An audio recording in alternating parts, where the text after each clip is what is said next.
Recording in progress.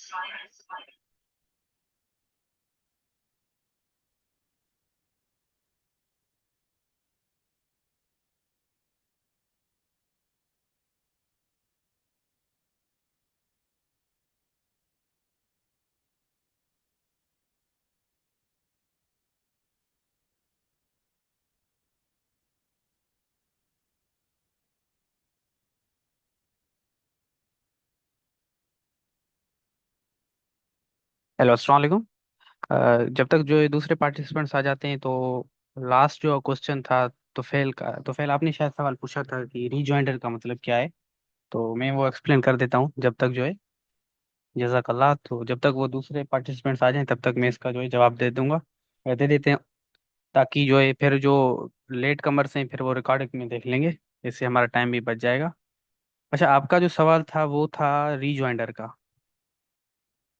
Pen क्यों देख रही?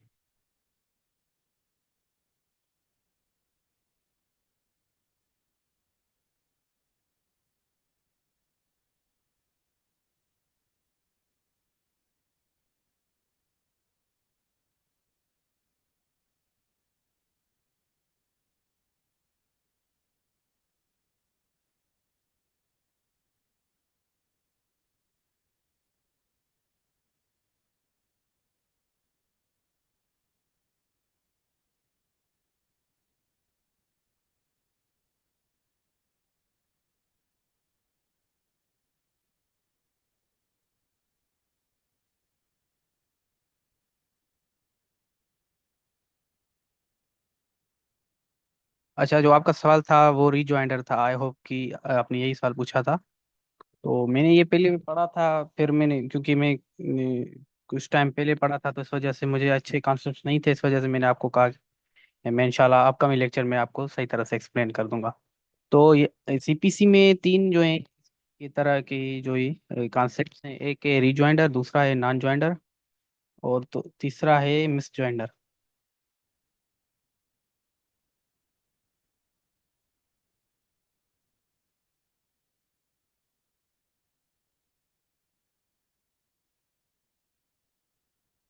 अच्छा, ये जो रीजॉइंडर है, रीजॉइंडर एक अलग चीज़ है।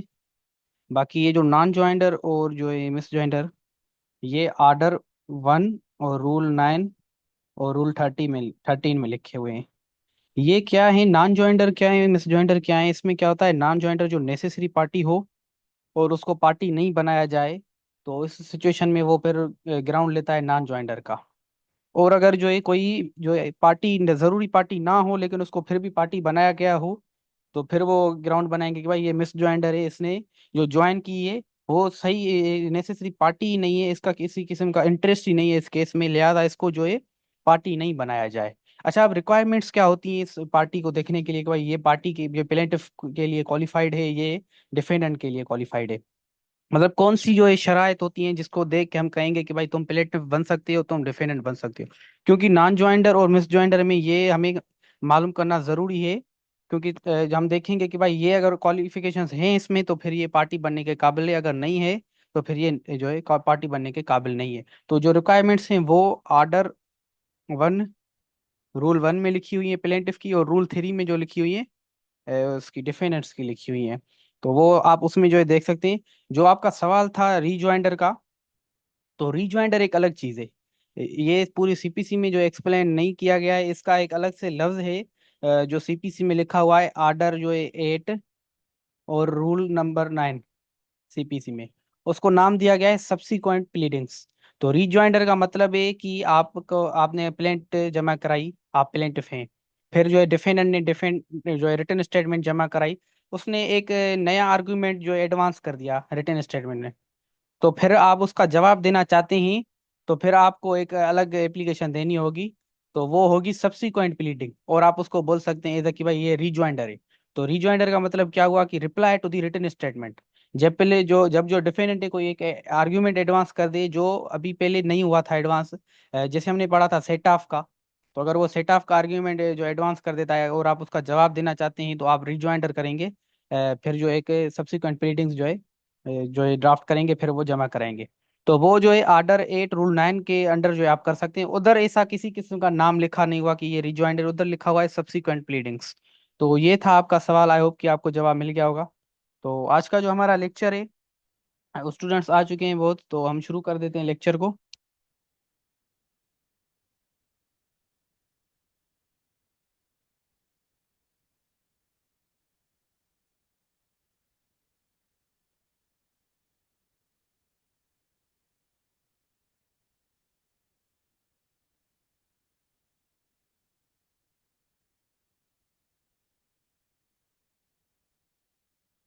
तो आज का जो हमारा लेक्चर है वो है, पहले तो हम अपील रिव्यू और रिवीजन में डिफरेंसेस पढ़ेंगे, उसके बाद हम रिव्यू पढ़ेंगे रिव्यू क्या है, और फिर पढ़ेंगे रिवीजन, फिर ड्राफ्टिंग पढ़ेंगे सिविल रिवीजन की, उसके बाद एग्जीक्यूशन और ड्राफ्टिंग ऑफ एग्जीक्यूशन एप्लीकेशन। तो ये हमारा सेकंड लास्ट लेक्चर इस जो है सिविल का। उसके बाद जो भी हमारी नेसेसरी चीज़ें थी सिविल की, वो जो है हम कवर कर चुके हैं। बाकी एक चीज़ रहेगी इंपॉर्टेंट, वो होगी समरी सूट, जो हमारा अपकमिंग क्लास होगा लास्ट सिविल का, उसके बाद फैमिली शुरू होगा। जज़ाकल्लाह तो फिल, थैंक यू सो मच। तो ये हम शुरू करते हैं। फर्स्ट ऑफ ऑल हम देखते हैं कि अपील रिव्यू और रिवीजन में क्या डिफरेंस है। अपील तो हमने पढ़ ली थी, रिव्यू और रिवीजन हम देखेंगे, उसके साथ साथ अपील से थोड़ा बहुत डिफरेंशिएट करेंगे कि इसमें इनमें जो है डिफरेंसेस क्या है। फर्स्ट ऑफ ऑल एक चीज कॉमन हम पढ़ लेते हैं, अपील जो होती है वो सुपीरियर कोर्ट या हायर कोर्ट। अच्छा, हायर कोर्ट और हाई कोर्ट में फर्क है। हायर कोर्ट का मतलब हिरारकी में ऊपर वाली कोर्ट। जैसे सिविल कोर्ट से ऊपर कौन है, असिस्टेंट सेशन जज, फिर उसके बाद से सेशन जज है। जो है सिविल का जो होगा सीनियर सिविल जज होगा, और उसका जो वो क्या होगा, जो है डिस्ट्रिक्ट जज होगा। तो वो हिरारकी में जो ऊपर वाला होगा उसको बोलते हैं हायर कोर्ट। एक होती है हाई कोर्ट, वो अलग होती है, वो डिफाइंड है कि भाई ये तुम हाई कोर्ट हो। बाकी हायर कोर्ट कोई भी हो सकती है। सिविल कोर्ट के लिए हायर कोर्ट कौन सी है, जो है सीनियर सिविल जज है उसके हायर कोर्ट कौन सी है, जो है डिस्ट्रिक्ट जज। और डिस्ट्रिक्ट जज के लिए हाई कोर्ट, हायर कोर्ट कौन सी है, हाई कोर्ट है। और हाई कोर्ट के लिए हायर कोर्ट कौन सी है, सुप्रीम कोर्ट। तो हायर कोर्ट एक टर्म है, ये एक कोर्ट नहीं है, ये आप समझ लीजिएगा। तो अपील जो होगी वो होगी हायर कोर्ट में, मतलब जिस कोर्ट में केस चला है उसके ऊपर वाली कोर्ट में हम अपील करेंगे। रिव्यू जो होगा वो होगा हमेशा सेम कोर्ट में। इस वजह से हम जो रिव्यू का अक्सर आप जब प्रैक्टिस में आएंगे तो रिव्यू तब हम लेते हैं, बहुत ही कम केसेस में लेते हैं। क्यों? क्योंकि एक कोर्ट ने आर्डर निकाला है तो फिर हम रिव्यू उधर नहीं करते, क्योंकि हमें पता है कि भाई उस जज ने अपना माइंड बना लिया है। अब हम रिव्यू फाइल करेंगे फिर भी वो जो है दोबारा नहीं करेगा हमारे फेवर में आर्डर, अनटिल एंड अनलेस कोई एक नई चीज आ जाती है केस में, कोई नया एविडेंस आ जाता है कि वो जज खुद मजबूर हो जाए, फिर जो वो रिव्यू में जो है डिफरेंट कर सकता है आर्डर, उसको चेंज कर सकता है। बाकी अगर आपने कोई आर्ग्यूमेंट्स के बेसिस पे या ऐसे करना चाहते हैं तो फिर बहुत ही कम केसेस में होता है कि वो रिव्यू के थ्रू जो है आपके आर्डर फेवर में करे। तो इस वजह से हम क्या करते हैं, रिव्यू का बहुत ही कम यूज करते हैं, रिवीजन और अपील का बहुत यूज करते हैं। रिवीजन का तब करेंगे जब हमारे पास अपील का ग्राउंड नहीं होता, हमने क्रिमिनल में पढ़ा था। रिवीजन का आपको तब करना है जब आपके पास अपील का ग्राउंड नहीं हो, सॉरी। तो अब ये जो रिव्यू रिवीजन होगा वो भी हायर कोर्ट में होगा। ये पेन काम नहीं कर रही।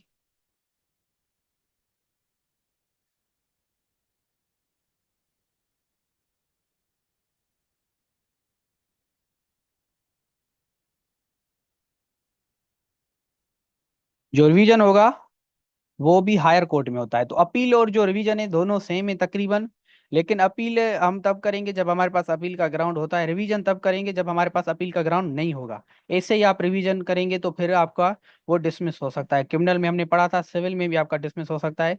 तो ये जरूर देखिएगा कि कौन से आर्डर हैं जिनकी अपील नहीं हो सकती। एक तो अपीलेबल आर्डर्स हैं, और एक डिक्रीज हैं जिनकी अपील हो सकती है। आर्डर्स की कुछ की अपील हो सकती है, कुछ की नहीं हो सकती। जिनकी अपील हो सकती है तो आप अपील फाइल करेंगे, और जिनकी अपील नहीं हो सकती उनका रिवीजन फाइल करेंगे। तो इस वजह से रिवीजन का ग्राउंड दिया गया है। तो आई होप कि आप ये जो लिटिल बिट डिफरेंस समझ गए होंगे। और भी जो है हम अच्छी तरह से इनको जो है देखते हैं कि और क्या इनमें डिफरेंसेस हैं अपील वर्सेस रिव्यू में। एक तो डेफिनेशन का डिफरेंस है। रिव्यू जो होती है वो सेम कोर्ट में होती है, जबकि जो अपील होती है वो सुपीरियर कोर्ट में होती है। रिव्यू जिस कोर्ट ने आर्डर पास किया है उसी कोर्ट में जो है आपको रिव्यू करना होगा फाइल। अपील जो होगी उससे ऊपर वाली जो सुपीरियर कोर्ट, जो हायर कोर्ट होगी, उसमें जो है आप फाइल करेंगे। तो ये सुपीरियर कोर्ट है और ये जो क्या है ये सेम कोर्ट है। तो इनमें एक डिफरेंस ये है। दूसरा एक जो डिफरेंस है वो ग्राउंड्स का डिफरेंस है। रिव्यू में जो है आप वो ग्राउंड देखेंगे जो आर्डर 41 रूल 1 1 में लिखे हुए हैं।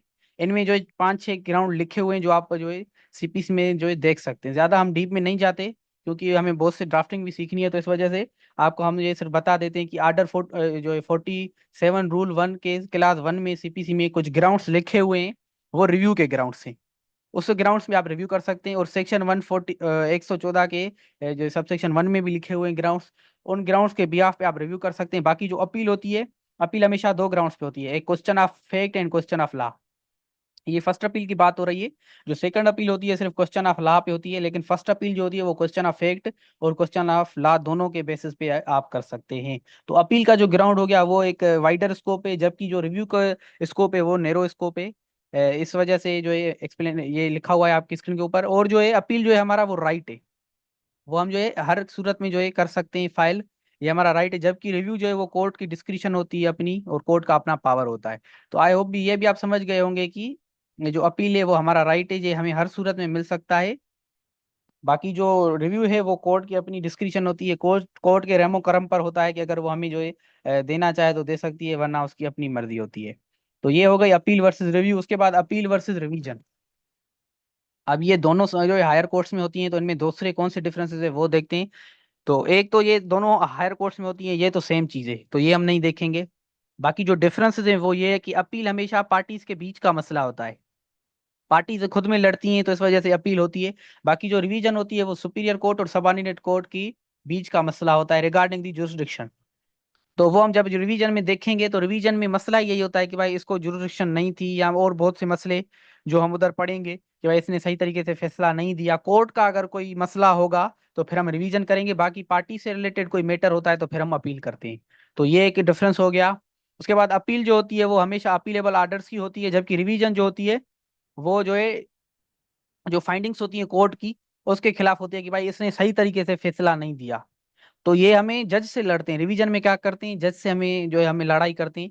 रिवीजन में हम जज को पार्टी बनाते हैं क्योंकि हम क्या कर रहे हैं, जज के खिलाफ जा रहे हैं। बाकी अपील में हम क्या करते हैं, जो पार्टीज होती हैं उसको ही पार्टीज बनाते हैं, उसमें जज को पार्टी बनाने की जरूरत नहीं होती।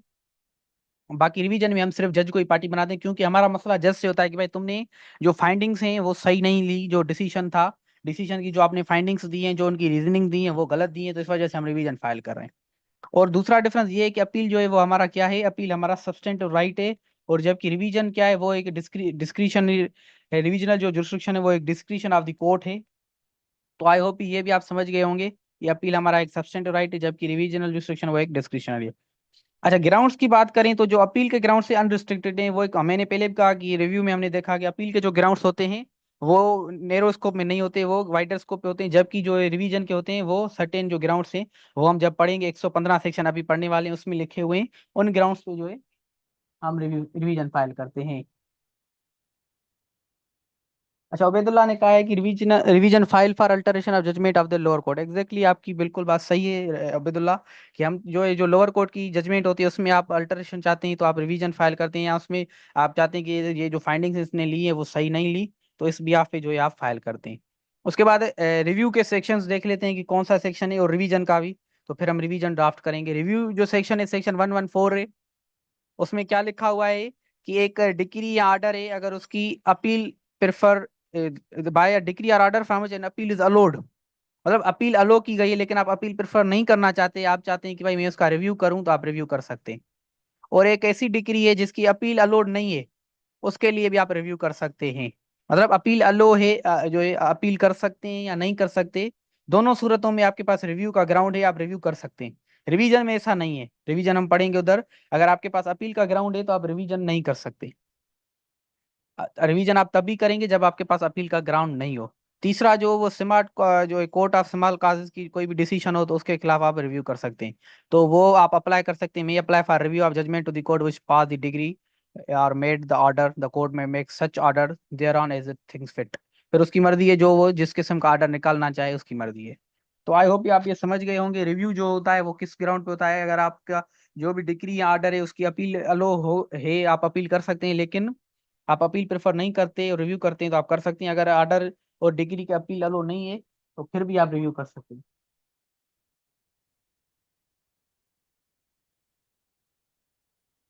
तो ये हैं कुछ रिव्यू की बातें। उसके बाद रिवीजन की बातें देखते हैं, रिवीजन में क्या लिखा हुआ है सेक्शन 115 में। अच्छा, रिवीजन की जो है सबऑर्डिनेट कोर्ट्स, अगर उसने जो जुरिस्डिक्शन एक्सरसाइज की है वो ला के थ्रू उसको वेस्टेड ही नहीं है, मतलब उसको जो उसने जो एक्सरसाइज किया है वो beyond the law, ultra vires जिसको बोलते हैं, कि जो उसको जुरिस्डिक्शन ही नहीं थी, और उसने जो है क्या कर दी, अल्ट्रा वायर्स कर दी बियॉन्ड द अथॉरिटी। मतलब उसको इतनी पावर ही नहीं दी गई थी और उसने पावर से ज्यादा जो है अपना एक्सरसाइज कर दिया है, तो फिर आप रिवीजन फाइल करते हैं। उसके बाद अगर उसकी जो ड्यूटी है उसने सही परफॉर्म परफॉर्म नहीं की, वो फेलियर हो गई उसकी ड्यूटी की, जो उसको ला ने कहा है कि तुम्हें ये करना है लेकिन उसने सही तरीके से नहीं किया, तो फिर आप सबऑर्डिनेट कोर्ट के खिलाफ रिवीजन फाइल कर सकते हैं, अपर कोर्ट में, हाई कोर्ट में। अच्छा, हाई कोर्ट में भी कर सकते हैं और डिस्ट्रिक्ट में भी कर सकते हैं। अभी हम हाई कोर्ट लिखा हुआ है, लेकिन आगे जो है क्लास सबसेक्शन 2 में लिखा हुआ है कि आप डिस्ट्रिक्ट कोर्ट में भी कर सकते हैं, वो हम आगे देखते हैं। और वो तीसरी कौन सी ग्राउंड है कि उसने अगर जुरिस्डिक्शन से रिलेटेड इलीगली या कोई मटेरियल इरेगुलरिटी जो है की है, तो उस ग्राउंड पे भी आप जो है क्या कर सकते हैं, रिवीजन फाइल कर सकते हैं। देन हाई कोर्ट कोई भी ऑर्डर निकालना चाहे वो निकाल सकती है, उसके लिए कोई भी डायरेक्शन हाई कोर्ट को नहीं दी गई। वो हाई कोर्ट को एक किस्म का जो है फुल फ्लेज पावर है। तो ये रिवीजन की एक बातें। दूसरी बातें ये है कि रिवीजन की लिमिटेशन है, ऐसे नहीं है कि भाई आप सो जाएं और फिर जब आपको नींद में उठें तो फिर आप रिवीजन फाइल करें। उसकी एक लिमिटेशन है, जब भी कोई आर्डर या डिक्री निकलता है तो 90 दिन के अंदर आपको जो है रिवीजन फाइल करनी होती है। सबऑर्डिनेट कोर्ट ने एक आर्डर निकाला, डिसीजन निकाला, तो 90 दिन के अंदर आपको जो है रिवीजन फाइल करना है, अपर कोर्ट, हाई कोर्ट में या डिस्ट्रिक्ट कोर्ट में।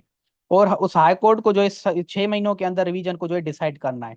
ये तो लिखे हुए होते हैं, मैंने जहाँ तक है, जितनी मेरी प्रैक्टिस है, तो ये चीजें लिखी हुई होती हैं और प्रैक्टिस में बहुत ही कम देखी जाती हैं। 90 दिन वाली बात देखी जाती है क्योंकि ये क्लाइंट की बात है, ये हमारे सिटीजन्स की बात है। जहाँ तक जज की बात है कि तुम्हें 6 महीने में डिसाइड करना है, तो वो बेचा 6 महीने से 6 साल भी लग जाते हैं। बहरहाल, वो जब आप प्रैक्टिस में आएंगे तो आप खुद देख लेंगे। तो बहुत सी ऐसी चीजें हैं जो लिखी हुई होती हैं प्रैक्टिस में। जैसे जो ये समरी सूट हम पढ़ेंगे तो उसकी क्या होती है, भाई तुम्हें 2 महीनों के अंदर, 60 दिनों के अंदर डिसाइड करना होता है। अगर 60 दिन के अंदर नहीं कर सकते तो 30 दिन तुम्हें एक्स्ट्रा है। लेकिन हमारे यहाँ 6 6 महीने लग जाते हैं और समरी सूट अभी डिसाइड ही नहीं हुआ होता। तो वो हमारे लेखुनाथ हैं जुडिशरी के। बहरहाल, हम अपना टॉपिक क्लियर करते हैं। तो ये दूसरा हमारा टॉपिक है कि भाई डिस्ट्रिक्ट कोर्ट भी कर सकती है ये हाई कोर्ट वाले पावर, जो सेक्शन सब सेक्शन 1 में हमने देखे थे। तो डिस्ट्रिक्ट कोर्ट के पास भी ये पावर है। अच्छा, ये कब करेगी, जब अपील नहीं होती, व्हेन नो अपील लाइज। और जो amount and value of subject matter है वो डिस्ट्रिक्ट कोर्ट की जुरिस्डिक्शन में आता है। क्योंकि सिविल में पिक्यूनरी जुरिस्डिक्शन भी हमने पढ़ी थी फर्स्ट क्लास में। जो हमारा फर्स्ट क्लास था सिविल मॉड्यूल का, उसमें हमने पढ़ा था कि भाई जो ये सिविल केस में आपको पिक्यूनरी जुरिस्डिक्शन, मॉनिटरी जुरिस्डिक्शन जिसको हम बोलते हैं, पैसों की जुरिस्डिक्शन, वो आपको देखनी होती है कि इस कोर्ट को इतनी लिमिट दी गई है, इतने पैसे के, इतने पैसों के जो है केस को चलाने के लिए। तो अगर अपील नहीं होती उसकी, और उसका जो अमाउंट, जो भी वैल्यू आज सब्जेक्ट मैटर है वो डिस्ट्रिक्ट कोर्ट के जुरिस्डिक्शन में आता है, तो फिर आप डिस्ट्रिक्ट कोर्ट में रिवीजन फाइल कर सकते हैं। अगर उसकी जो अमाउंट या वैल्यू इतनी बड़ी है कि डिस्ट्रिक्ट कोर्ट की जुरिस्डिक्शन से बढ़ जाती है, हाई कोर्ट की जुरिस्डिक्शन में आ जाती है, तो फिर आप हाई कोर्ट चले जाएंगे रिवीजन के लिए। तो आई होप आप रिवीजन भी समझ गए होंगे कि रिवीजन क्या चीज़ है, इसकी लिमिटेशंस भी हमने देख ली। और कितने दिनों के अंदर, कितने महीनों के अंदर हाई कोर्ट को डिसाइड करना है, 6 महीने जो है, माह के अंदर इनको डिसाइड करना है। तो चलते हैं हम ड्राफ्टिंग की तरफ। ड्राफ्टिंग कैसे करते हैं सिविल रिवीजन की, वो हम देखते हैं केस स्टडी के थ्रू। अच्छा, सिविल रिवीजन हमें करनी है। एक आर्डर है डेटेड 10/8 जो है 10/8/2024। नबील ने इंस्टीट्यूट किया suit for declaration and specific performance किसके अगेंस्ट, अमजद के अगेंस्ट। फिर जो है कोर्ट ने इशूज किए फ्रेम 6/8/2024 को, और 10/8/24 को प्लेंटिफ ने लिस्ट ऑफ इंडेक्स सबमिट किया है, कराए सबमिट, और कोर्ट ने एक्सेप्ट की उसको थ्रू एन आर्डर डेटेड 10/8/2024। अब जो अमजद डिफेंडेंट है वो एग्रीड है इस आर्डर से, इम्प्यून्ड आर्डर से। अब वो चैलेंज करना चाहता है revisional decision of the superior court. अच्छा, ये जो लिस्ट ऑफ विटनेसेस हैं, ये एक जरूरी चीज है कि जब भी लिस्ट ऑफ विटनेसेस सबमिट की जाए तो जो अपोजिट पार्टी है उसको जो है बताया हो जाता है कि भाई हम अगर ये सब करना चाहते हैं सबमिट, तो आप अपने आर्गुमेंट्स करें। कोर्ट में जो भी चीजें सबमिट होती है उस पर आर्गुमेंट जरूर होते हैं, ऐसे नहीं होते। तो अब ये हमारा ग्राउंड होगा कि भाई इन्होंने ऐसे ही एक्सेप्ट कर ली और हमसे ही पूछा ही नहीं। तो हम वो ग्राउंड भी बनाएंगे, और जो भी हमारे जो सही ग्राउंड हमें लगेंगे वो ग्राउंड जो है बना के हम जो है रिवीजन एप्लीकेशन फाइल करेंगे जो सुपीरियर कोर्ट होगी। तो चलते हैं हम ड्राफ्टिंग की तरफ।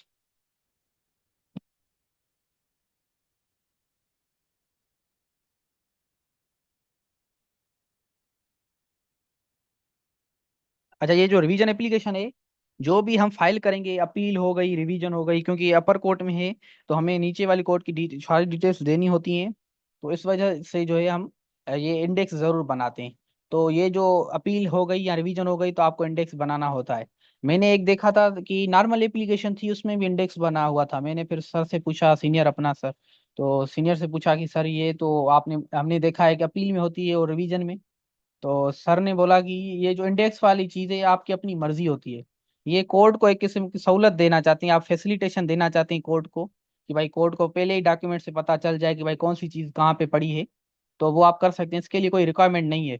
ये इंडेक्स जैसे हमारे यहाँ बुक्स पब्लिश होते हैं उसमें इंडेक्स दी जाती है कि भाई फलाना चैप्टर फलाने पेज पे है और फलाना टॉपिक फलाने पेज पे, तो इस ये क्यों दिया होता है? ये इस वजह से दिया जाता है कि जो ये आपको आसानी हो कोई भी टॉपिक ढूंढने में। तो हम अगर कोर्ट को आसानी देना चाहते हैं तो नॉर्मल एप्लीकेशन में भी आप इंडेक्स दे सकते हैं, वो आपकी अपनी मर्जी होती है। हमारे यहाँ कुछ देते हैं इंडेक्स, कुछ नहीं देते। तो इस वजह से हम क्या करते हैं, रिवीजन और एप्लीकेशन अपील में देते हैं और नॉर्मल में हम नहीं देते। तो ये हो गई एक एक्स्ट्रा बात जो मैंने आपके साथ शेयर की। टाइटल आप देंगे। अब हम रिवीजन कर रहे हैं डिस्ट्रिक्ट जज के यहाँ, क्योंकि हमारा केस जो था वो सीनियर सिविल जज का था। तो इस वजह से हम अपर कोर्ट में जाएंगे रिवीजन के लिए, और सिविल रिवीजन एप्लीकेशन नंबर देंगे, और जो भी होगा 2024। और अमजद हम इसको अपील जो डिफेंडेंट है उस केस में, और इधर एप्लीकेंट है, और वर्सेस हम जज को जो है पार्टी बनाएंगे, लर्न सीनियर सिविल जज। अच्छा, जज के साथ ये थोड़ा बहुत इज्जत से पेश आना होता है। ये लफ्ज जरूर लिखना होता है। इसको बोलते हैं इज्जतदार या पढ़ा लिखा, पढ़ा लिखा सीनियर सिविल जज कराची का, ईस्ट वाला। तो इस वजह से थोड़ा बहुत इज्जत से पेश आना होता है, क्योंकि ये रिवीजन के बाद आपको फिर जाना उस जज के यहाँ ही होता है जजमेंट या डिग्री के लिए। तो इस वजह से ये होता है आपको।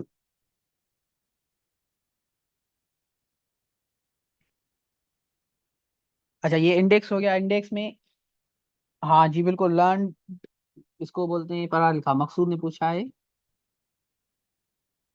चलें ठीक है। अच्छा, इंडेक्स में क्या है? इंडेक्स में हम सारी चीजें लिखते हैं कि जो जो हम इस एप्लीकेशन के साथ जो है जमा कराते हैं। एक मेमो है सिविल रिवीजन एप्लीकेशन का अंडर सेक्शन 115 सीपीसी।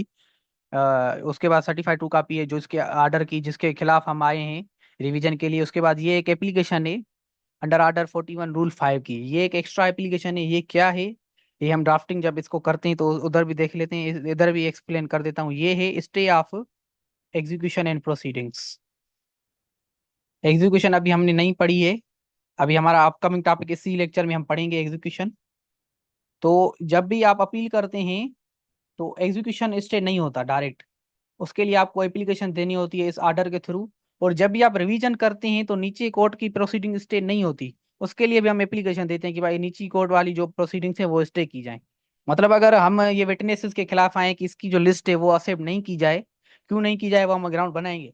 तो अगर हम ये एप्लीकेशन दे रहे हैं रिवीजन एप्लीकेशन, और उधर वो उस विटनेसेस की बातें सुनी जा रही है नीची वाली कोर्ट में, तो हमारी एप्लीकेशन का जो पर्पज है वो सर्व नहीं होगा। तो इस वजह से लॉ ने रेमेडी दे दी, भाई ठीक है तुम नीचे वाली कोर्ट की जो प्रोसीडिंग्स है उसको स्टे कराओ। और हम एग्जीक्यूशन में जब आएंगे तो उधर एग्जीक्यूशन जब हम अपील करते हैं तो एग्जीक्यूशन हम जो है हमने अभी नहीं पढ़ा, तो इस वजह से स्टे ऑफ एग्जीक्यूशन को आप अभी इधर छोड़ दें, स्टे ऑफ प्रोसीडिंग आप समझें।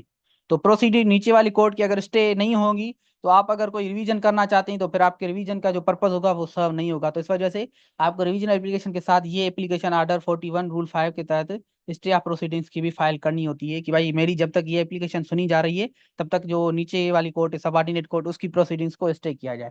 वो एप्लीकेशन, उसके बाद एप्लीकेशन फॉर एग्जामिशन और वकालतनामा, और इधर अपना वकील जो है वो सिग्नेचर करेगा। तो ये इंडेक्स हो गया। उसके बाद ये हमारी मेन फर्स्ट पेज है एप्लीकेशन का, वही टाइटल देते हैं, फर्स्ट पेज में सारी डिटेल्स देते हैं। अब जज की डिटेल्स क्यों नहीं दे रहे, क्योंकि भाई ये कोर्ट को पता होता है कि ये कौन सा जज है, लर्न सीनियर सिविल जज है कराची का। अच्छा, वो सीनियर सिविल जज जो भी नंबर होगा वो आपको मेंशन करना है, बाकी डिटेल्स देने की जरूरत नहीं है। क्योंकि जो जज जज के पास जो डीजे होता है उसको सारा कुछ पता होता है। इनकी मैं आपको एक एक्स्ट्रा चीज बता दूं, कि ये डिस्ट्रिक्ट जज जो होता है इतना पावरफुल होता है, मतलब अगर सिविल जज है कोई, जुडिशल मजिस्ट्रेट, मतलब अगर कोई हैदराबाद में जुडिशल मजिस्ट्रेट है, और वो चला गया दादू या कहीं बाहर हैदराबाद से, और डीजे से उसने परमिशन नहीं ली, तो डीजे उसको सुनाता है कि भाई तुमने मुझसे परमिशन क्यों नहीं ली। तो ये जो मजिस्ट्रेट्स होते हैं या सीनियर सिविल जजेस होते हैं, इनको डीजे से परमिशन लेनी होती है। अगर ये कहीं अपनी जुरिस्डिक्शन से बाहर जाते हैं तो डीजे को फोन करते हैं कि सर मैं अभी बाहर जा रहा हूँ किसी काम से, तो फिर वो नोट करेगा, फिर आपको इजाजत देगा, हाँ तुम जा सकते हो। अगर वो कहेगा कि नहीं जा सकते तो फिर आपको नहीं जाना। तो ये इतनी रिस्ट्रिक्शंस होती हैं, जब इतना उनको पता होता है, इवन की ये बोला जाता है हमारे यहाँ की डीजे को इतना पता होता है कि जुडिशल मजिस्ट्रेट के घर में आज क्या पका है। तो ये इतनी जांच रखती हैं, तो इनको एड्रेस पता नहीं होगा या इनको ये पता नहीं होगा कि वो कहाँ बैठा है, और ऑफिस तो पता ही होगी, उसके थ्रू वो समन कर देगा कि आए आओ तुम्हारे खिलाफ रिवीजन एप्लीकेशन हुई है, ऐसा कुछ, ठीक है। तो ये आप सिर्फ इस वजह से सिंपल लिख लेते हैं, और रिस्पोंडेंट इनको बनाते हैं डिफेंडेंट, या और कुछ नहीं, जैसे इधर एप्लीकेंट है और ये डिफेंडेंट उस केस में है, और इस एप्लीकेशन में क्या है, रिवीजन एप्लीकेशन में एप्लीकेंट है। तो ये आप पार्टीज के नेम देंगे, उसके बाद में जो टाइटल देंगे एप्लीकेशन का, memo of civil revision application under section 115 CPC. अच्छा, इधर आप सारी अपनी बातें करते हैं कि भाई इस आर्डर से मैं जो है क्या हुआ हूँ, खफा हुआ हूँ, इस वजह से मैं आया हूँ, और इस ऑनरेबल कोर्ट को ये इल्तिजा है कि जो रिकॉर्ड एंड प्रोसीडिंग्स निकालो इस सूट की, और जो है सारा कुछ देखो, और हमारे ग्राउंड्स और फैक्ट्स को जो है कंसीडर करके इस एप्लीकेशन को क्या करो, इस आर्डर को क्या करो, सेट असाइड करो जो उसने निकाला है। तो वो ये सारी चीजें इधर लिखी हैं, आप पढ़ सकते हैं। इनको हम नहीं पढ़ते क्योंकि हमने पहले भी इनको बहुत ही बार जो है मर्तबा देख लिया है। चलते हैं हम फैक्ट्स की तरफ। फैक्ट्स में क्या लिखा हुआ है, फैक्ट्स में हम क्या लिखेंगे कि भाई the brief facts of the case are is under, कि भाई जो प्लेंटिफ है उसने फाइल किया है सूट नंबर 13, जो भी होगा आपका, आपके यहाँ जो भी केस होगा वो आप मेंशन करेंगे। सपोज करते हैं जो है फर्स्ट क्लास सूट नंबर जो है 13 ऑफ 2024 उसने जो है किया है, और वो जो एलिज कर रहा है हमारे यहाँ, और जो भी अपनी बातें होगा, बातें कर रहा है, वो आपको इधर मेंशन करनी है। प्लेंट की जो बातें हैं जरूरी जरूरी वो आपको इधर मेंशन करनी है। मैंने इस वजह से इसको इधर डॉट्स दिए हुए हैं। उसके बाद जो है समन सर्विस हुई हमारे यहाँ और हमने जो रिटन स्टेटमेंट जो है जमा कराई, और रिटन स्टेटमेंट के जो फैक्ट्स हैं आपको इधर मेंशन करने हैं, जो भी फैक्ट्स होंगे आपके केस के। उसके बाद क्या हुआ कि भाई प्लीडिंग्स को और एग्जामिन करने के बाद पार्टीज को लर्न ट्रायल कोर्ट ने फ्रेम किए इश्यूज। अब कौन से इश्यूज फ्रेम किए, 1 2 3, जो भी जो इश्यूज फ्रेम किए वो आप इधर लिखेंगे। और उसके बाद 4 आ गया कि भाई इस तारीख को रिस्पोंडेंट और प्लेंटिफ ने क्या किया, एप्लीकेशन जो है फाइल की अंडर ऑर्डर जो है ये क्या है, ऑर्डर 16 रूल 1 2, और जो है वो लर्न ट्रायल कोर्ट ने जो है वो एक्सेप्ट कर दी। अब हम इस एप्लीकेशन के थ्रू आए कि भाई ये जो ये विटनेसेस की एप्लीकेशन है, यहाँ जो भी एविडेंसेस की एप्लीकेशन है अंडर ऑर्डर जो है ये 16 और रूल 1 2 में, उसके अंडर जो प्लेंटिफ ने क्या किया है, लिस्ट ऑफ विटनेसेस सबमिट कराई है कोर्ट में। अब ये इसकी एक रिक्वायरमेंट होती है कि ये फर्स्ट हियरिंग पे सबमिट होनी चाहिए। जब आप ऑर्डर 16 रूल 1 पढ़ेंगे तो उधर लिखा हुआ है कि फर्स्ट ईयरिंग पे आपको सबमिट करानी है। अगर आप फर्स्ट ईयरिंग पे सबमिट नहीं कराते और बाद में कराते हैं तो फिर जज की मर्जी होती है कि जो है एक्सेप्ट करना चाहे तो वो कर सकता है, अगर वो नहीं करे तो उसकी मर्जी है। लेकिन अगर वो एक्सेप्ट करेगा तो वो रीजनिंग देगा कि भाई तुम एक्सेप्ट क्यों कर रहे हो लिस्ट ऑफ विटनेसेस। तो इस वजह से आपको ये ध्यान रखना है कि जो भी लिस्ट ऑफ विटनेसेस है वो आपको फर्स्ट ईयरिंग पे सबमिट करानी होती है। तो ये भी आप ग्राउंड बना सकते हैं कि भाई इसने फर्स्ट ईयरिंग पे सबमिट नहीं कराई लेकिन फिर भी जो है जज ने एक्सेप्ट कर दिए। तो ये हमने लिखा हुआ है कि ये एप्लीकेशन दी है जो लर्न ट्रायल कोर्ट ने क्या कर दी है, एक्सेप्ट कर दी है। अब हम इस ऑर्डर से क्या है, जो इस ऑर्डर ने जो दिया इम्प्लीमेंट ऑर्डर है उससे हम क्या है, खफा है, एग्रीड एंड डिससेटिस्फाइड हैं, और हम चाहते हैं कि भाई इस रिवीजन एप्लीकेशन को जो है वो क्या किया जाए, अलो किया जाए on the consideration of following grounds. तो ग्राउंड्स हम अपने बनाएंगे। पहला ग्राउंड क्या है कि भाई ये जो ऑर्डर निकाला है कोर्ट ने ये क्या है, नल एंड वाइड है, इलीगल है, एबनी है, अनलॉफुल है।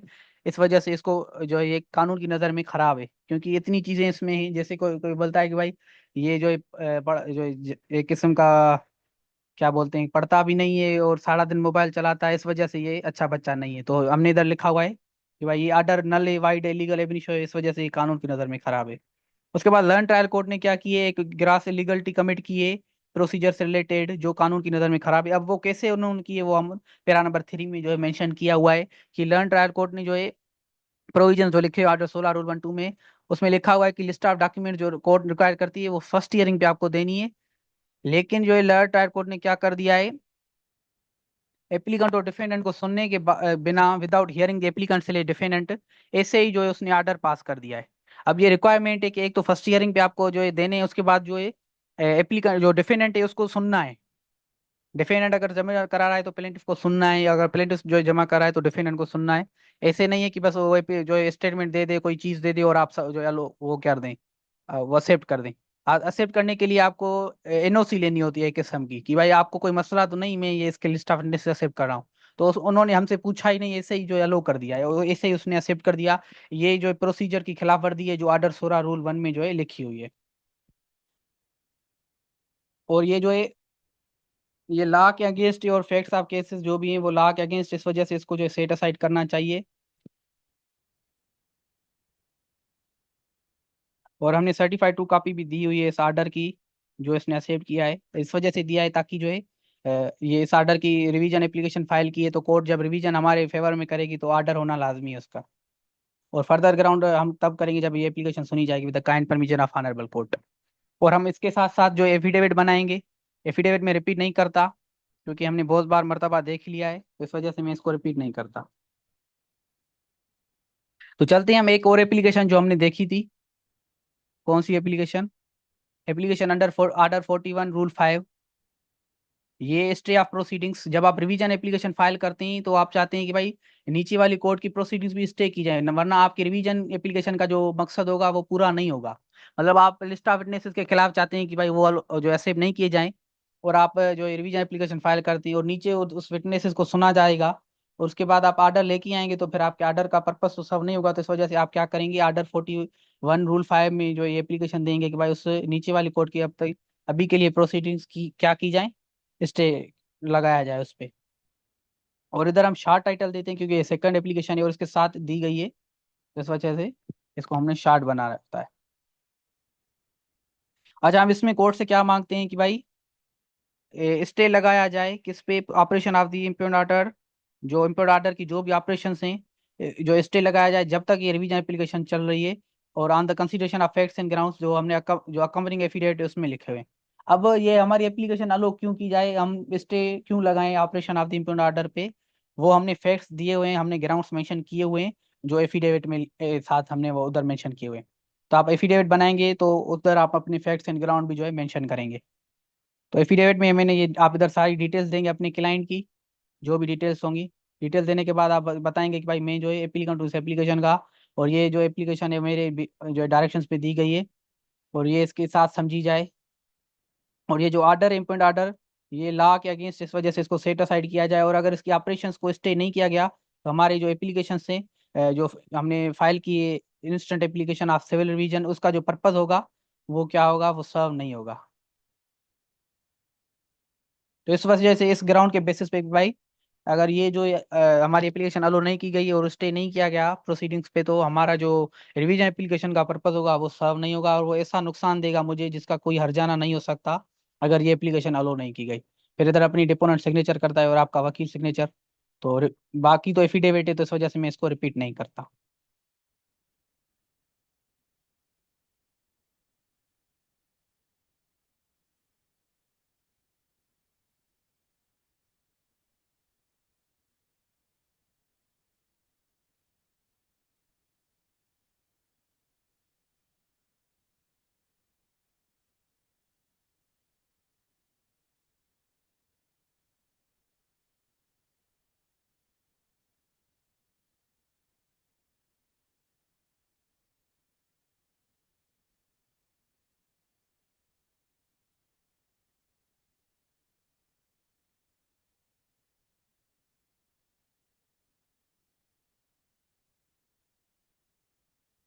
अच्छा, ये मकसूद ने कहा है कि सर ये एफिडेविट जो है वो ऑर्डर 19 के हिसाब से था। जी बिल्कुल, ऑर्डर 19 में जो है वो सारी बातें लिखी हुई हैं एफिडेविट से रिलेटेड, कि एफिडेविट में क्या होता है, क्या जो भी जरूरी चीजें हैं उसमें लिखी हैं। जी बिल्कुल, आपकी बात सही है कि ऑर्डर 19 के हिसाब से जो एफिडेविट है वो हम ड्राफ्ट करते हैं, और जो जो चीज़ें लिखी हैं, जो जो बातें लिखी हैं उसमें।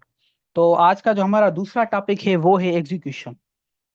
ये बहुत ही ज़रूरी टॉपिक है, क्योंकि सिविल में मसला ये होता है, सिविल में हमारे पास इन्फोर्समेंट एजेंसियां नहीं होती है। एजेंसियां हमारे यहाँ, स्टूडेंट्स नॉर्मल बोलते हैं इसको, एजेंसीज बोलते हैं, एजेंसियां भी बोल सकते हैं, वो लैंग्वेज का फर्क होता है। बहरहाल सिविल में क्या है कि आपके पास एजेंसीज वगैरह नहीं है जो आपकी जजमेंट को इन्फोर्स कराएं। सपोज क्रिमिनल में क्या है, क्रिमिनल में अगर आपके क्लाइंट को सजा आ गई या acquit हो गया, तो फिर तो पुलिस बैठी है, जेल की पुलिस बैठी है, या वो पुलिस बैठी है थाने वाली, वो बिस्मिल्लाह करके आपके जो भी क्लाइंट होगा उसको जो है उसकी एग्जीक्यूशन कराए। सपोज करें उसको सजा आ गई, कन्विक्ट हो गया, तो उसको जेल में लेके जाएगा। अगर वो अक्विट हो गया तो फिर उसको जेल से निकालेगी। अगर वो जेल में था, अगर बेल में था, तो फिर वो बेल से अक्विट हो जाएगा। तो उधर बैठी हैं एजेंसीज, एफआईए हो गई, पुलिस हो गई, या दूसरी जो भी असिस्टेंट डायरेक्टर नेब के हो गए। तो इस वजह से बाकी जो सिविल है, सिविल में ऐसा कोई नहीं है। मतलब आपको जजमेंट लेकर देते हैं अपने क्लाइंट को कि भाई डिफेंडेंट से 1 लाख रुपए लेकर दे दो। कोर्ट ने आर्डर निकाला कि भाई डिफेंडेंट तुम जो इस क्लाइंट के को जो 1 लाख रुपए दो प्लेंटिफ को। अब वो डिफेंडेंट 1 लाख रुपया नहीं देता, तो अब वो प्लेंटिफ किधर जाए? उसने इतना खर्चा भी किया केस का, और केस भी जीत गया, लेकिन अब वो 1 लाख रुपए नहीं दे रहा। तो इस वजह से फिर हम एक एप्लीकेशन दी गई है लॉ में कि भाई तुम ऐसे करो, एग्जीक्यूशन की एप्लीकेशन फाइल करो। अगर तुम्हारी जजमेंट सेटिस्फाई नहीं होती, जो जजमेंट में तुम्हें दिया गया है फेवर, अगर वो सेटिस्फाई नहीं होता, तो फिर तुम जो एप्लीकेशन जो है एग्जीक्यूशन की फाइल करो। तो फिर हम एग्जीक्यूशन की एप्लीकेशन फाइल करते हैं। तो वो हम आज देखेंगे कैसे फाइल करेंगे। एक इंटरेस्टिंग चीज बता दूं आपको कि सिविल में भी जो है प्रिजन होती है। आपने सुना होगा कि भाई क्रिमिनल में जो होती है भाई इंप्रिजमेंट होती है, सिविल में भी होती है। और ये इस स्टेज पे होती है, एग्जीक्यूशन पे। अगर वो बंदा उसके कहना है कि भाई 1 लाख रुपए तुम्हें देने हैं और वो नहीं दे रहा, फिर हम एग्जीक्यूशन एप्लीकेशन फाइल करते हैं, और उसके बाद भी नहीं दे रहा, तो फिर कोर्ट कहेगी कि भाई इसको जेल में डालो। वो हम पढ़ेंगे, सेक्शन 55 ऑफ पीपीसी में लिखा हुआ है कि भाई अगर वो एग्जीक्यूशन सेटिस्फाई नहीं करा, फिर उसको 1 साल तक जेल में रख सकते हैं, या 1 साल से कम। और जिस दिन वो पेमेंट कर देगा 1 लाख रुपए की, या जो भी कोर्ट ने रिक्वायर की उसको, उसी दिन उसको छोड़ा जाएगा। तो सिविल में भी जो है जेल हो सकती है। आई होप कि ये आपके लिए ये चीज़ नहीं होगी, न्यू होगी, और कुछ को पता होगी तो बहुत अच्छी बात है। क्योंकि ये जो सिविल में तकरीबन मेरे हिसाब से जो है कम स्टूडेंट्स को पता होता है कि सिविल में भी जेल हो सकती है। तो ये हो सकती है सिविल में जो है वो एग्जीक्यूशन के स्टेज पे। तो हम पढ़ते हैं, ये बहुत ही इंटरेस्टिंग स्टेज है। अच्छा, ये एग्जीक्यूशन जो होती है जजमेंट के बाद फाइल की जाती है। जजमेंट आएगी तो फिर हम फाइल करेंगे कि भाई हमारी जजमेंट जजमेंट आने के बाद हमें इंतजार करना होता है कि अगर वो सेटिस्फाई करता है उसको, तो अल्हम्दुलिल्लाह। अगर वो नहीं करता तो फिर जो बिस्मिल्लाह करके एग्जीक्यूशन फाइल करेंगे। तो पहले तो डेफिनेशन देख लेते हैं। डेफिनेशन क्या है? Execution in civil matters refers to the process by which a court enforces or carries out its judgment or decree. मतलब कि ऐसा प्रोसेस जो कोर्ट जो करे उसको टेक आउट करे, किसके लिए? कि भाई वो जजमेंट जो उसने दी है उसको कैरी आउट करने के लिए, या उसको इन्फोर्स कराने के लिए। अगर वो जजमेंट इन्फोर्स नहीं होती, तो फिर वो एक प्रोसेस जो है लेगी, उस प्रोसेस को हम क्या कहेंगे? उसको बोलेंगे ये उसने एग्जीक्यूशन लिया। अब दूसरा सवाल ये होता है कि कोर्ट बाय विच डिक्री में बी एग्जीक्यूटेड, कौन सी कोर्ट है जो डिक्री को एग्जीक्यूट कर सकती है, डिक्री या जजमेंट को एग्जीक्यूशन करा सकती है? हर वो कोर्ट जिसने वो डिग्री पास की है वो करा सकती है, या अगर उस कोर्ट ने वो एग्जीक्यूशन के लिए किसी दूसरी कोर्ट को उसने फॉरवर्ड कर दिया कि भाई तुम जो है इस को जो एग्जीक्यूशन कराओ, तो फिर वो कोर्ट जो है उसको एग्जीक्यूट कराएगी। नॉर्मली क्या होता है, जो कोर्ट जजमेंट देती है वही कोर्ट जो एग्जीक्यूशन कराती है। डिग्री में भी execute either by the court which passed, जिस कोर्ट ने वो डिग्री पास की है वही कोर्ट कराएगी, या जो है अगर उसने ट्रांसफर कर दिया किसी दूसरी कोर्ट को, वो कर सकती है। तो ट्रांसफर ऑफ डिग्री जो है वो सेक्शन 39 ऑफ सीपीसी के थ्रू होती है। और किसी दूसरे प्रांत में भी ट्रांसफर ऑफ डिग्री हो सकती है, सेक्शन 40 ऑफ सीपीसी। अच्छा, ये ट्रांसफर क्यों लिखा हुआ है, ये मसला क्यों आता है कि भाई एक बंदा है, वो सिंध में रह रहा है, और उसने पंजाब में जाके कोई कारोबार किया, उधर मसला हो गया, अब वो सिंध में वापस आ गया। तो फिर जो है उसका जो है अगर वो चाहता है कि भाई मैं जो एग्जीक्यूट कराना चाहूंगा सिंध में, या ऐसा कोई मसला हो गया, तो इस हिसाब से लॉ ने रेमेडी दिया कि भाई ठीक है, तुम किसी दूसरे प्रोविंस में जाके जो है एग्जीक्यूट कराओ। क्योंकि अभी प्रोविंस प्रॉपर्टी उसकी जो है सिंध में थी, और उसका मसला पंजाब में हुआ था। और पंजाब में मसला हुआ था, लेकिन एक प्रॉपर्टी से रिलेटेड हुआ था जो सिंध में जो है सिचुएटेड है। तो अब क्या है कि भाई सिंध में सिचुएटेड है, तो वो सिंध वाला जो जज होगा वो अच्छी तरह से उसको एग्जीक्यूट करा सकेगा। तो इस वजह से वो फिर क्या करेगा, वो ट्रांसफर कर देगा सिंध वाले जज को। ये इस वजह से रेमेडीज दी गई है। बहरहाल आई होप कि आप ये एग्जीक्यूशन समझ गए होंगे कि ये क्या होती है। एग्जीक्यूशन में कोर्ट को कौन से पावर्स हैं वो हम देखते हैं। Powers of court to enforce the execution, ये लिखे हुए हैं सेक्शन 51 ऑफ सीपीसी में। पावर्स, एक तो भाई प्रॉपर्टी डिलीवर करेगी। अगर ऑर्डर ये निकाला है कि भाई ये प्रॉपर्टी फलाने की है, तो अगर प्लेंटिफ की है तो डिफेंडेंट को ऑर्डर करेगी कि भाई तुम जो डिफेंडेंट को डिलीवर करो, और प्लेंटिफ को डिलीवर करो, डिफेंडेंट को ऑर्डर करेगी। अगर जो है वो अटैचमेंट का ऑर्डर निकाल सकती है, और सेल का, सेल का तो आपको पता है कि बेचने का, सेल आउट करने का। अटैचमेंट का मतलब होता है सीज करने का, तो सीज भी कर सकती है। तीसरा है अरेस्ट एंड डिटेंशन, अरेस्ट भी कर सकती है, ये अंडर सेक्शन 55 में लिखा हुआ है सीपीसी के में। और कोई रिसीवर जो है अपॉइंट करे या नाजिर अपॉइंट करे, जो वो सेटिस्फाई कराए जजमेंट, या और कोई दूसरा मैनर जो वो कोर्ट करना करना चाहे वो कर सकती है। ये फुल फ्लेज पावर दिया गया है ई के थ्रू। कोर्ट की अपनी मर्जी है, कोई दूसरा जो है स्टेप लेना चाहे तो वो ले सकती है। तो ये कुछ चीजें थी जो एग्जीक्यूशंस की हैं। तो आई होप ये एग्जीक्यूशन आपका कॉन्सेप्ट क्लियर हो गया होगा। उसके बाद हम चलते हैं ड्राफ्टिंग ऑफ एग्जीक्यूशन एप्लीकेशन, जो अंडर ऑर्डर 21 रूल 10, ये 21 लिखा हुआ है। तो ये हम इसके अंडर एप्लीकेशन फाइल करते हैं एग्जीक्यूशन की। तो वो देखते हैं, ऐसा एग्जीक्यूशन की इसका फॉर्मेट थोड़ा चेंज होता है। नॉर्मल जैसे एप्लीकेशंस होती हैं, इसका जो है नॉर्मल एप्लीकेशंस की तरह फॉर्मेट नहीं होता। वो हम देखते हैं कैसे होता है। फर्स्ट ऑफ ऑल आप क्या करेंगे, जिस कोर्ट ने डिग्री पास की है उसी को ही पार्ट जो है उसका टाइटल देंगे ऊपर एग्जीक्यूशन एप्लीकेशन में, वो देंगे। उसका बाद लिखेंगे एग्जीक्यूशन एप्लीकेशन नंबर। इन कौन से केस में, सिविल सूट नंबर जो भी होगा आपका, आप कोर्ट को ये बताएंगे कि भाई इस सूट में मुझे एग्जीक्यूशन करानी है, ये एप्लीकेशन है उसकी, तो वो आप दो इधर टाइटल, शॉर्ट टाइटल ये दो हम देते हैं नॉर्मल, इधर आप दो देंगे। एक तो एग्जीक्यूशन एप्लीकेशन बताएंगे, दूसरा कौन से केस में आपको जो करानी है वो भी आप बताएंगे। और जो इधर जो है पार्टीज के दो टाइटल होंगे, एक होगा डिक्री ऑर्डर, दूसरा होगा जजमेंट डेप्टर। हमने ये पार्टीज पढ़ी थी सेकंड या थर्ड लेक्चर जो सिविल का था। डिक्री ऑर्डर वो होता है जिसके फेवर में जजमेंट आ गई, फेवर में जजमेंट आ गई तो वो जो है क्या हो गया, वो डिग्री हो गया। जिसके अगेंस्ट में जजमेंट आ गई तो वो जो है जजमेंट डेप्टर हो गया। तो हम पार्टीज तो एक प्लेंटिफ होगा जिस जो केस का होगा, जो भी डिफेंडेंट होगा, और जो है डिक्री होल्डर और जो है जजमेंट डेप्टर। जरूरी नहीं कि प्लेंटिफ ही जो है डिक्री होल्डर हो, कभी कभी डिफेंडेंट भी डिक्री होल्डर होता है और डिफेंडेंट भी जजमेंट डेप्टर हो सकता है। वो जजमेंट जिसके फेवर में आएगी वो डिक्री होल्डर होगा, जिसके अगेंस्ट आएगी वो जजमेंट डेप्टर होगा। तो इधर क्या है, वो प्लेंटिफ के फेवर में आई है तो इस वजह से प्लेंटिफ को हमने डिक्री होल्डर बनाया और सारी डिटेल्स दी हुई है। और डिफेंडेंट के अगेंस्ट आई है तो उसको हमने जजमेंट डेप्टर बनाया हुआ है। और जो एप्लीकेशन का टाइटल देंगे आप, application for execution under order 21 rule 10, why the plaintiff degree holder respectfully files the execution application is under. तो ये आप ऐसे इंडेक्स बनाएंगे एग्जीक्यूशन एप्लीकेशन में। मैंने पहले कहा कि एग्जीक्यूशन एप्लीकेशन थोड़ी डिफरेंट है दूसरी एप्लीकेशन से। पहले बताएंगे कि भाई कौन से सिविल सूट की आप एग्जीक्यूशन चाहते हैं, वो आप इधर मेंशन करेंगे, पार्टीज के नाम, प्लेंटिफ और डिक्री होल्डर कौन है उसकी सारी डिटेल्स इधर भी देंगे, और जजमेंट डेप्टर की सारी डिटेल्स देंगे। डेट ऑफ डिक्री, जो भी डिक्री की डेट होगी वो आप मेंशन करेंगे। उसके बाद अपील प्रेफर की गई या नहीं की गई वो भी आप लिखेंगे।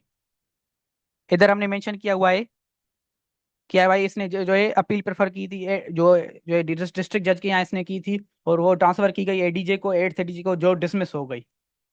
अगर आपके यहाँ जो है अपील प्रेफर नहीं की गई तो आप सिंपली लिखेंगे नो, नॉट प्रेफर्ड। लेकिन उसने प्रेफर की थी, वो फिर क्या हो गई, वो क्या हो गई, डिसमिस हो गई। और इधर लिखा हुआ है whether any satisfaction has been made to decree, if yes how, मतलब कि जो डिक्री दी गई है उसकी सेटिस्फेक्शन के लिए इसने काम कोई किया जिसके अगेंस्ट आई थी। हमने लिखा है नहीं, उसने कोई जो है हमारी जो डिक्री को सेटिस्फाई करने के लिए कोशिश की, हमने लिखा है नो। क्योंकि अगर यस लिखेंगे तो हम एग्जीक्यूशन का पर्पज ही जो है वो नहीं होगा पूरा। एग्जीक्यूशन तब फाइल करेंगे जब वो हमारी डिक्री को सेटिस्फाई नहीं करता। उसके बाद आपने ये डिक्री ट्रांसफर कराई है, अगर आपने ट्रांसफर कराई है तो यस लिखेंगे कौन से कोर्ट में, अगर आपने नहीं कराई तो आप लिखेंगे नो। उसके बाद has any application been made after decree with what result, कि भाई आपने इससे पहले कोई एग्जीक्यूशन एप्लीकेशन फाइल की है डिग्री के बाद और क्या नतीजा निकला।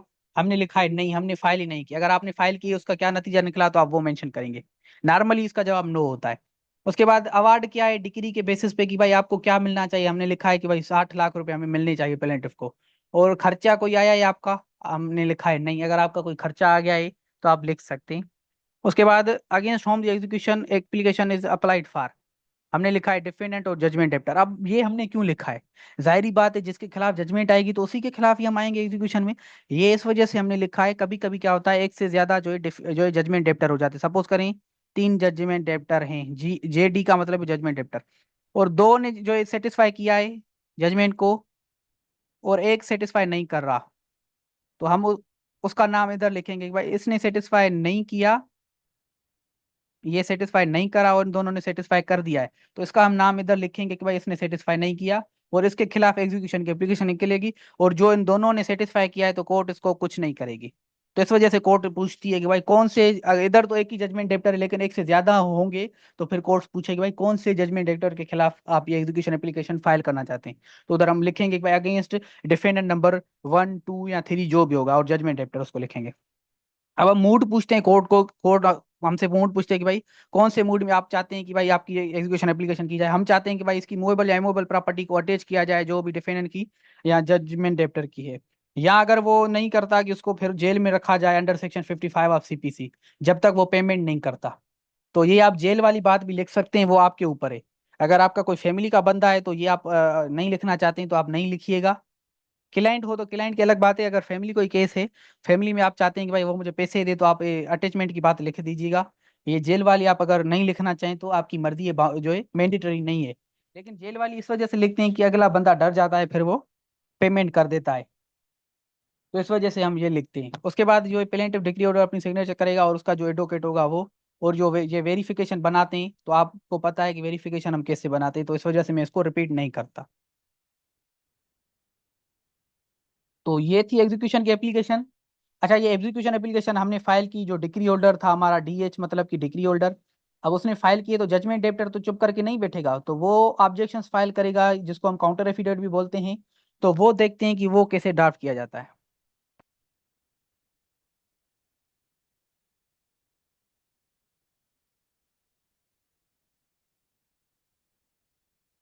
तो काउंटर एफिडेविट हमने ऐसे ही, जैसे वो एग्जीक्यूशन होगी जिस कोर्ट में, उसी कोर्ट में फाइल करेंगे सेम। टाइटल इधर हम शार्ट देंगे क्योंकि ये सेकंड एप्लीकेशन है। और टाइटल एप्लीकेशन का क्या होगा, objection slash counter affidavit to the execution application. और इधर अपने क्लाइंट जो भी होगा, जजमेंट डेप्टर होगा, उसकी सारी डिटेल्स होगी। उसके बाद हमने लिखा है कि भाई मैं डिफेंडेंट टू जजमेंट डेप्टर हूँ, जो एग्जीक्यूशन एप्लीकेशन है, और मुझे सारी कुछ वो पढ़ाई गई मेरे सामने, मुझे समझाई गई। और जो एग्जीक्यूशन एप्लीकेशन है वो मेंटेनेबल नहीं है अंडर दी लॉ। और जो ये जो प्लेंटिफ है, जो डिग्री होल्डर है, वो क्लीन हैंड के या क्लीन हैंड्स के साथ नहीं आया इस कोर्ट में।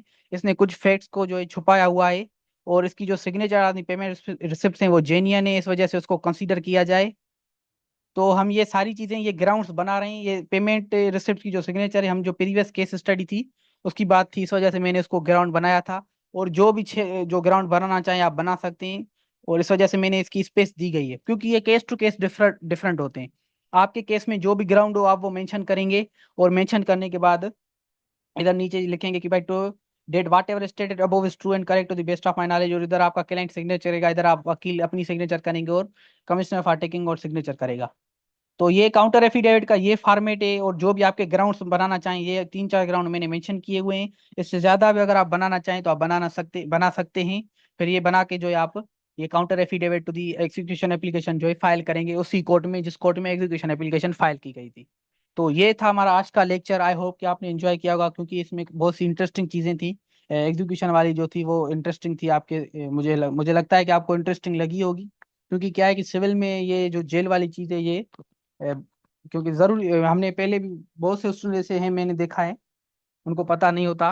अच्छा, क्योंकि सीपीसी एक तो हमारे यहाँ फाइनल ईयर में दिया गया है, फोर्थ ईयर में, इस वजह से भी नहीं पता होता। और हमारे यहाँ फिल जो मूवीज बनते हैं उनमें उनमें भी जो है क्रिमिनल में जेल मिलती है, सिविल में कभी जेल ही नहीं मिली। इस वजह से भी हमें जो है नहीं पता होती। बहरहाल, तो ये था हमारा आज का लेक्चर। अगर किसी को सवाल है आज के लेक्चर से रिलेटेड तो काइंडली पूछें, वरना के जो है हम लेक्चर को वाइंड अप करें।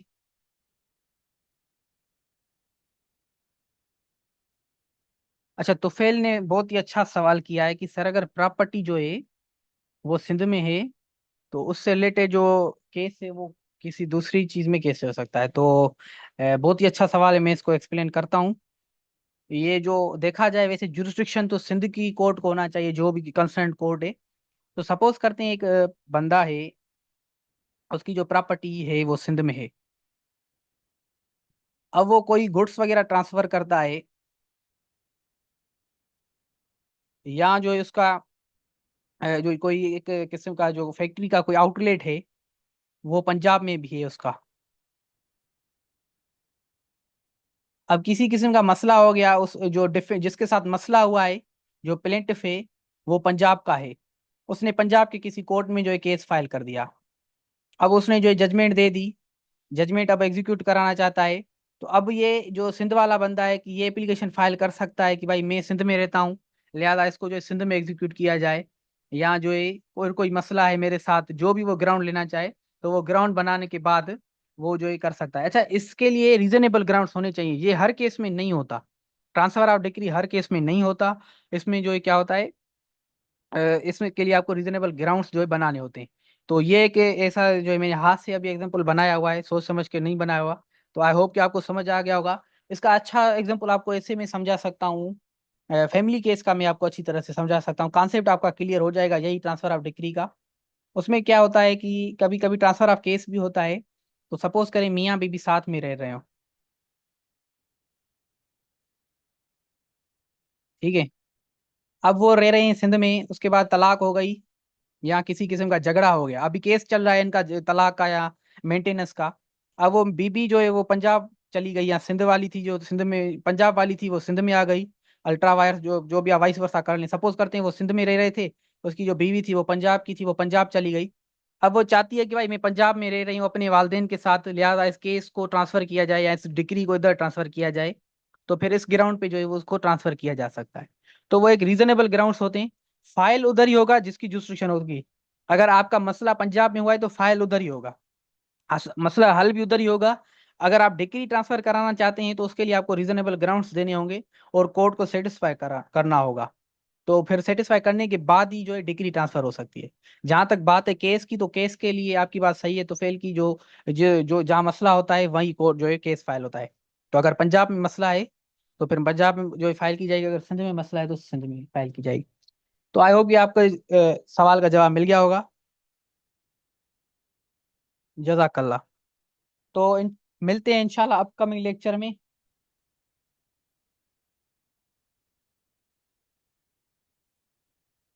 फिर नए टॉपिक के साथ, जो हमारा लास्ट टॉपिक होगा समरी सूट, उसके बाद इंशाल्लाह फैमिली जो मॉड्यूल है वो शुरू करेंगे। और फिर 6-7 लेक्चर्स में वो भी कवर हो जाएगा। फिर ये हमारा कोर्स का फेयरवेल होगा इंशाल्लाह। फिर मिलेंगे इंशाल्लाह अपकमिंग लेक्चर में। जजाकल्ला, फी अमानिल्लाह।